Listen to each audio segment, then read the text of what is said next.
One of the parts connected to my memory growing up when my father was mayor and President Carter came to town, Vice President Mondale, was, I could be the first black president. So from the time I was 6 or 7, I had that as a possibility.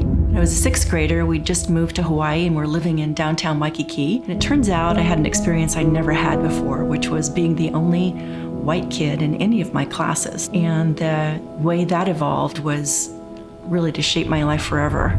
I think I knew somewhere I wanted to make a difference. Even with being a teen mom, I ended up serving on the Washington State Steering Committee for Adolescent Pregnancy and Parenting. And, I got involved with sharing my story to make a difference. What I'm grateful for and thankful for is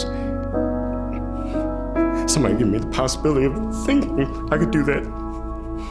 That possibility, and I carry it with me as a gem because I want others to have that possibility that they could be their best.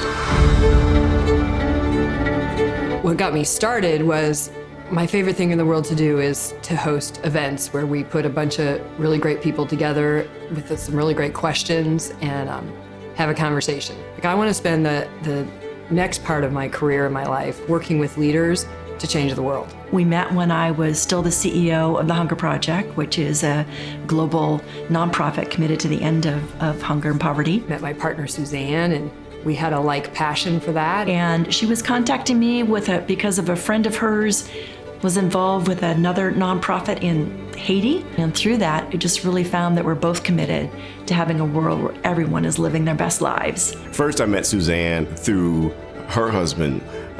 He and I were part of the same organization. Subsequent to that, I had the great fortune and blessing to meet Suzanne, and then found out what these two beautiful, brilliant white chicks are up to on trying to save the world. They were talking about what they were up to, what was interesting to them, what was bothering them. It flowed, and out of that work, we then captured the essence points of Together and Better Solve. Well, when I think about Together, Better, Solve, when you're together, when you're in community, whatever that may look like, you have the opportunity then to look, to see, to assess in some instances, either what can be better, what could be imagined that isn't there. Better seemed like better compared to what? Better compared to what is or what was. It seems comparative and qualitative, and it was true. It was a truism. I mean, how it is today for many people on the planet is unacceptable. So we can do better. We have to actually look at what isn't working and why is it that way so that we can find the true problems and really create solutions that solve. We need to be getting together for what's possible. So to me, that's really like what the summit's about. It's bringing people together that want to be a part of making a difference.